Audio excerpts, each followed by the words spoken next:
Hi, I'm Dan Morgan, welcoming you to a sampling of Archbishop Fulton J Sheen's humor. As Bishop Sheen's announcer, I had the opportunity to experience his humor firsthand.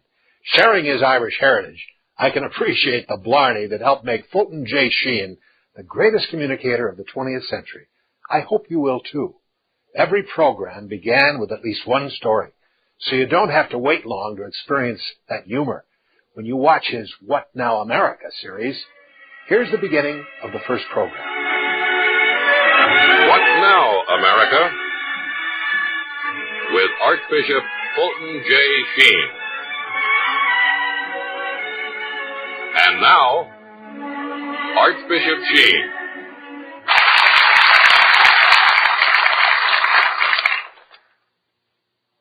Fellow Americans, long time no Sheen.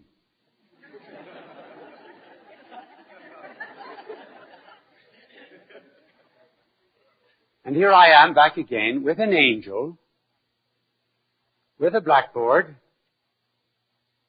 without the robes. I'm not going to ask you if you missed them, but I'm going to tell you a story about them. Some years ago, I went to Cleveland to give a lecture. And I went into the dining room because I had nothing to eat. I went in with 4 men. And I ordered some graham crackers and a little milk. There was a waitress in the early 30s taking the orders. She took the orders of the 4 men, and then she looked at me all dressed in my robes. And she says, "Well, Cock Robin, what will you have?" Notice how Bishop Sheen often is the brunt of his own stories. Here are some others with him as the fall guy as well. I must tell you that I was once giving a lecture in upstate New York. And I went into the barber shop in the afternoon of the town, and I got a haircut. The barber did not recognize me, and he said, "Are you going to that lecture tonight by Archbishop Sheen?" I said, "Yes." He said, "Do you have a ticket?" I said, "No, I don't."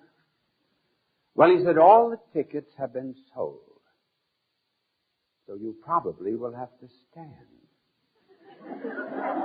I said, "You know, it's a peculiar thing that every time I go to hear that man talk, I always have to stand."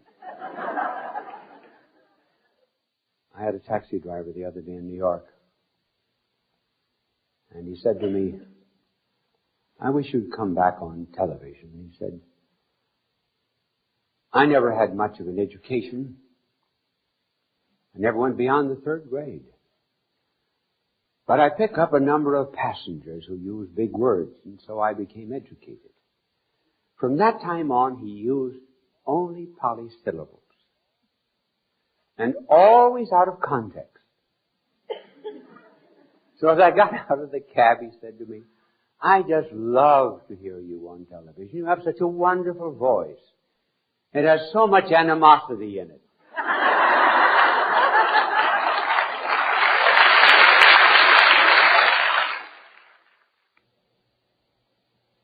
The reason I'm confused about the time is because the lights are very strong and I can't see the clock very well. But I have to stop at a certain time. I cannot be like the professor of Scripture who was talking on 12 minor prophets, and he used an hour and 45 minutes for 3 of them. And he saw the audience was getting a bit tired, and he felt that he should introduce the next one with some degree of histrionics. And he said, and now, where shall I place Habakkuk?" Someone got up in the back of the hall and said, "You can take my seat." As I wait off stage, I hear you enjoying yourselves.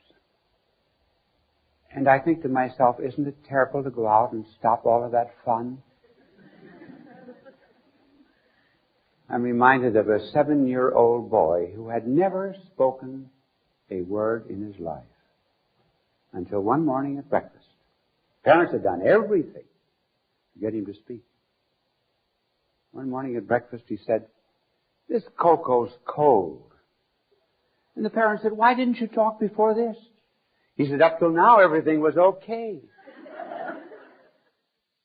Let me illustrate this liking and loving difference by telling you that I do not like chicken. Why? Well, when I was a boy, my father used to send us out to the country to a tenant farmer every weekend and vacations. And the tenant farmer, in order to get in with the Sheen kids in those days, would give us chicken every day but Friday. So that in the course of my young life, I wrung the necks of 28,437 hens. At night, I don't have nightmares. I have night hens. I have visions of headless chicks squirming in barnyard dust. So I don't like chicken. Now remember that when you invite me to dinner. I was traveling on a plane once between New York and Chicago, and as we took off, the stewardess sat down alongside of me. She was a ravishingly beautiful girl. Celibacy does not blind us. She said, "Do you remember me?" I said, "No, I don't. I ought to, but I don't." Well, she said, I was on this plane with you 2 years ago, and I talked to you for 20 minutes, and I remember every word you said. What did I say? Well, you began by saying you were a very beautiful girl. And did you know that of all the gifts that God gives, the one that He gets back last and least of all is the gift of beauty? He gives song, and people sing for His glory. He gives money, and they use it for the poor. Or to put me on television. Or, but when He gives the gift of beauty, very often He gets back nothing but a pile of old bones. So inasmuch as you are so very beautiful, why don't you think of giving God your beauty? That's what you said. Well, I said, that sounds just like me. That's what I would say. She said, I've had 2 years to think it over. Now I'm ready to do anything. So tell me what to do. I said, come to my office in New York and I will tell you. Tell me now. All right, you're going to Vietnam. You're going to a leper colony. So she went to a leper colony. And she said, I don't know whether they ever think of seeing anything beautiful, but I know that I do. The beauty and gratitude of these people. Did you notice the beauty of that theme song? I must tell you about it. When I first started television, I asked Mr. Fritz Kreisler, the famous violinist, to do me a theme song. And he gave me a number of his compositions, and he said, now, choose any one you want, and you may copyright the one that you choose. So I had some musicians play the various ones, and the one that I liked was entitled Vienna March. And I said to Mr. Kreisler, I can't march on the stage. So we'll have to change this to a waltz. And he said, it can't be done. It just can't be done. Well, I said, try it. So he sat down at the piano in his living room and tried about 2 bars. He said, see, I told you, it can't be done. It would spoil the music. With that, Mrs. Kreisler said, tonight he's in one of his no moods. So she said, Fritz, come here. So Fritz followed her out of the room, and they went down the long corridor. And at the other end of the corridor was another music room. And a short time later, I heard coming from that room the strains of that music in waltz time. Never underestimate the power of a woman. So this is now our theme song, which we've had for these years. And though I wanted something that was very beautiful, I don't know anything about music, and I can't sing, and I must tell you about that. I was once visiting Grace Moore. Remember Grace Moore, the very famous metropolitan star and movie star? And we were seated alongside of her swimming pool in Connecticut. And after I'd been talking about 5 minutes, Grace said, "I haven't heard a word you said. I was listening to your voice. You have a nice voice." Well, I said, "Grace, if I have a nice voice, why can't I sing?" She said, "Have you ever tried?" Well, what priest hasn't? And she said, "What is your favorite opera?" I said, "Faust." "And what is your favorite duet?" I said, "Anse pure, anse radieux." She said, "All right, now let's sing it together." Now, if you remember that particular duet, in round numbers, it goes up 18 and 7/8 octaves each verse. So Grace and I started singing that duet, and her voice just rang out over the Connecticut countryside. And when we got to the end of it, the middle of it, he stopped and said, "You're right, you can't sing." But he sure could talk. One of his favorite subjects was contemporary society.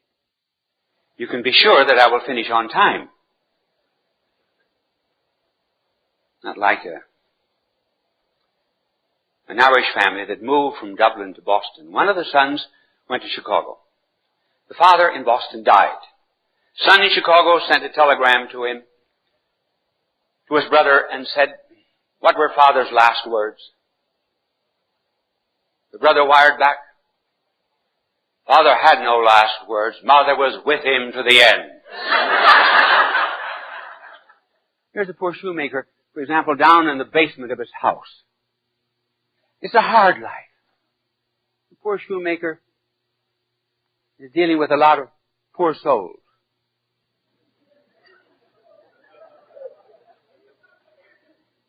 And a lot of heels. Life is hard. So he goes up to the floor above, where his wife and children are. And when he sees his wife and children and bathes in family love, then he's prepared to come down to his little shop and labor with more dedication.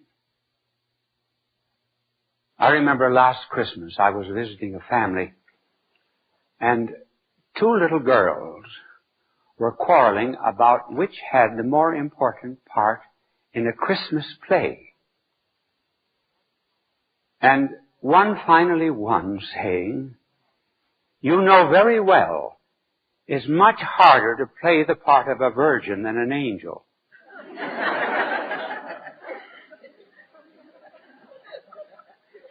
And I heard of a boy who was in a school, and he was not doing too well, and he came home with a report card. And he said to his parents, he said, "You know, I am an ordinary son of an ordinary father and an ordinary mother. Why do you expect an extraordinary report card?" And another boy, when the report card came home, said to his father, "Dad, do you want me to go up in the attic and find some of your old report cards?" In the city of Brooklyn, there was a judge holding court.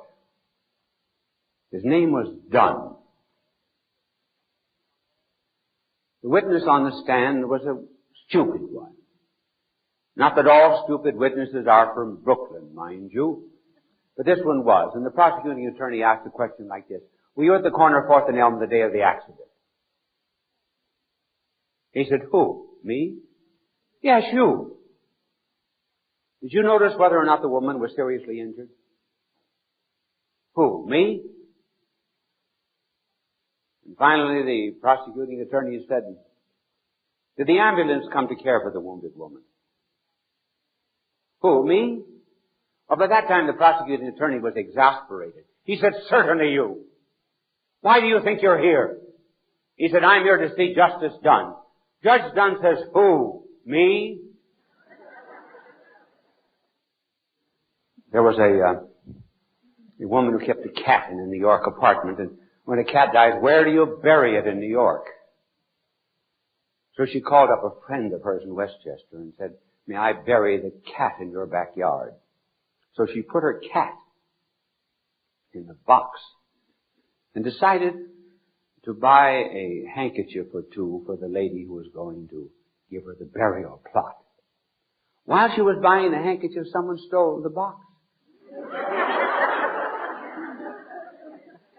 She reported it to the floor walker, and the floor walker said, well, very often, if the women who steal these things, they go up to the ladies' room. So let's go up there to see if we can find it. And they went up to the ladies' room, and there was a woman flat on the floor, fainted alongside of a dead black cat. Not very long ago, I went into the Grand Central Station in New York for breakfast. And I said to the waitress, would you kindly give me a cup of coffee, toast, and a boiled egg, and a few kind words? She brought me the coffee and the toast, and I said, don't you have a few kind words? And she said, don't eat the egg. So the only condition I have is just a few kind words. That's all. And this face that we are discussing is the face of freedom. What does it mean to be free? I saw a cartoon not very long ago of a wife visiting her husband in prison. He was behind the bars. And she said to him, I've decided to give you freedom. I'm going to get a divorce. Let me tell you that last week I was in a hotel in Chicago, the Hilton Hotel. And when I went to bed at night, I picked up the Gideon Bible. And there was a note on the inside of it. If lonely, Jeremiah 18:14-26. If sad, Isaiah 28:31-49. And some wag had written at the bottom of it, if still lonely, Margie 1A3426.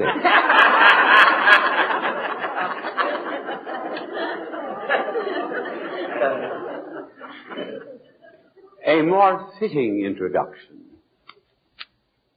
to the Club of Cain is a notice that I saw posted in a school. In case of atomic attack, the federal legislation against prayer will be temporarily suspended. Apropos of a crowd, there was a woman in New York who was learning Spanish. I mean English. She was Spanish. And she was learning her Spanish out of her English out of a book without any definite pronunciation. Now you can imagine how the pronunciation turned out when she had no teacher except a book. She went to Radio City for a movie, and the only seat in the entire place was in the middle of a row of sailors. And she started worming her way in, and to each sailor she said, squeeze me, please. Squeeze me, please. I know of a mother who was giving a party for neighborhood children. And as she was serving her own little son, he said, I don't like chocolate ice cream. I don't want chocolate ice cream. The mother said, listen, I didn't want you either, but I learned to like you, so eat it. I can introduce this particular aspect of American life by telling you about a little boy and little girl that I know of. They were immediate neighbors. The little girl was very much in love with the little boy. But the little boy did not respond because every time he came into the little girl's house, he would run to the icebox and make for himself a peanut butter sandwich and pay no attention to her. Finally, one day, she said to her mother, "Mother, isn't there a perfume that smells like peanut butter?" One of Bishop Sheen's least favorite subjects was communism, but he still saw humor in it. Russia sent, or rather received, a telegram from China. "We are short of wheat. Please send some." Russia answered, "We do not have enough wheat. Tighten your belts." China sent back a wire, "Send belts."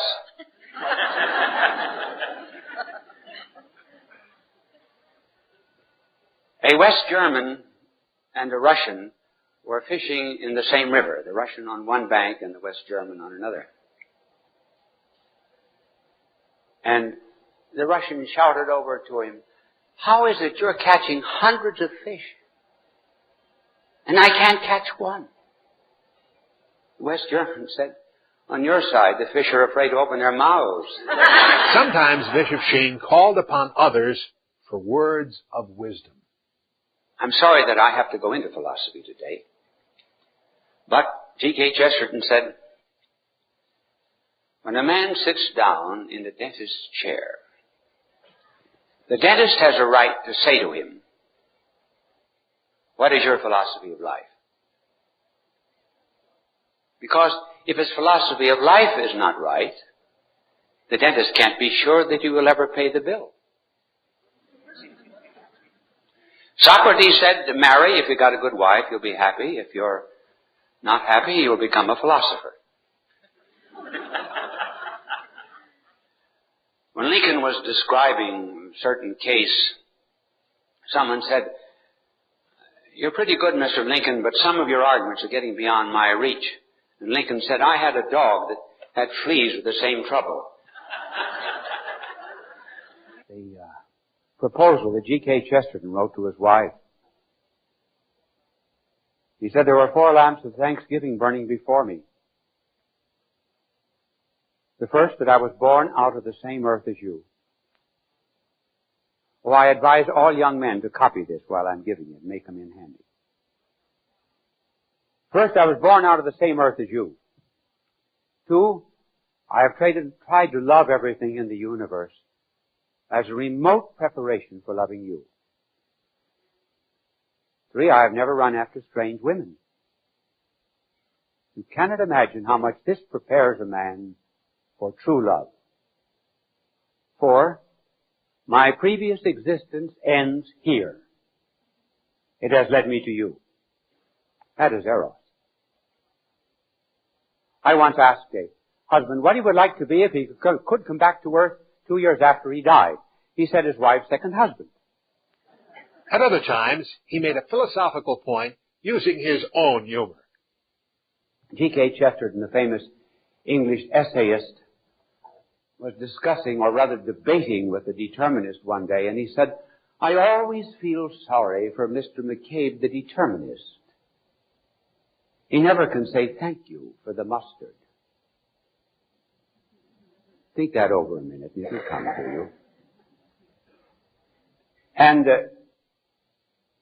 there was one other story, about determinism. In the early colonial days,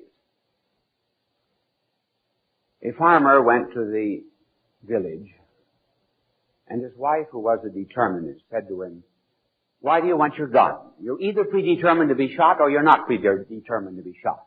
If you're predetermined to be shot, the gun won't do you any good. If you're not predetermined to be shot, you won't need the gun." He said, "Well, suppose I'm predetermined to be shot on condition I don't have my gun." And Bishop Sheen's quick wit allowed him to lightly dismiss technical problems on the program. One thing that doesn't make a patriot. When you have a country that is concerned only with, there was a little signal that you never know.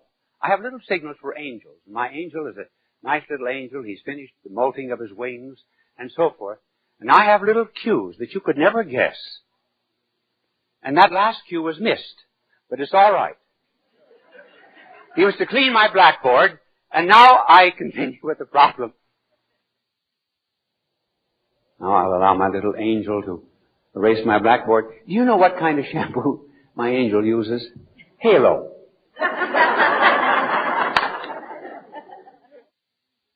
I'm going to read to you. Now, listen.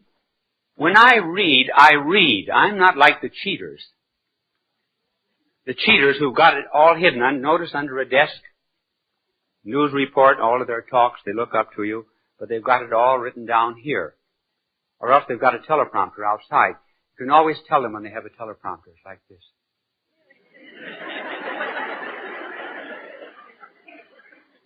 So when I read, I read. I once heard an old woman say of a bishop who was reading a speech, he says, "Glory be to God, if he can't remember it, how does he expect us to?"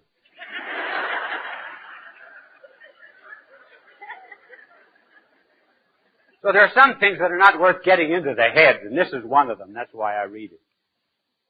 Incidentally, speaking of letters of St. Paul, you know that I heard a lay reader the other day read the epistle to the Filipinos. It was the Philippians. And also the second letter to the theologians. Humor also allowed Bishop Sheen to mention aspects of the church that may not be familiar to everyone, especially non-Catholics. I want to begin by telling you a story about, something that the bishops wear formally. It is called a rochet, R-O-C-H-E-T. A rochet is linen down to the waist. And from the waist to the knees, it is lace. So you have linen and lace. A short time ago, I stopped in the Hilton Hotel of Los Angeles. And when I went up to bed at night, I found my pajamas on one bed and the rochet on the other. Canon Mullen, a friend of mine in Scotland, was hearing confessions one evening. A little boy came into confession about 9:30 at night. And Canon Mullen said to him, "Why didn't you come to confession this afternoon when I was hearing confessions for children?" He said, "I didn't have any sins. I had to wait for some."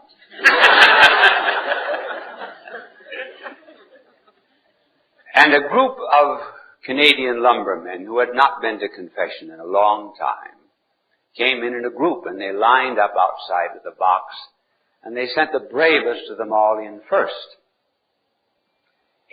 He began by saying, "Father, I've committed every sin a man can commit." The priest said, "Ever commit murder?" "No," he said, "I didn't."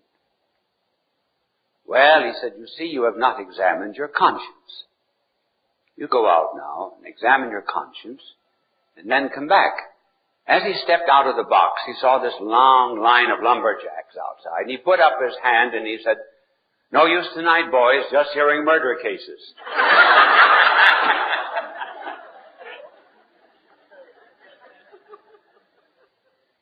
And a friend of mine was hearing confessions, and one little boy said, "I threw peanuts in the sewer." Well, the priest didn't want to pay any attention to it. He didn't know what he meant. Second, third, fourth, sixth boy, "I threw peanuts in the sewer." And when the seventh came in, he said, "I suppose you threw peanuts in the sewer." "No," he said, "I'm peanuts." There you have it, the best of Archbishop Fulton J Sheen's humor, or Blarney if you will.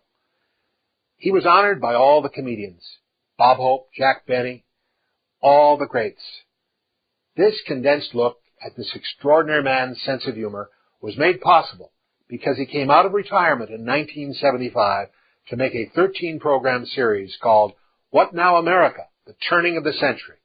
And he incorporated into it the best of his wit and philosophy that he had honed over a long and distinguished career using the pulpits of churches, radio, and television. Thank you for your interest in Bishop Sheen.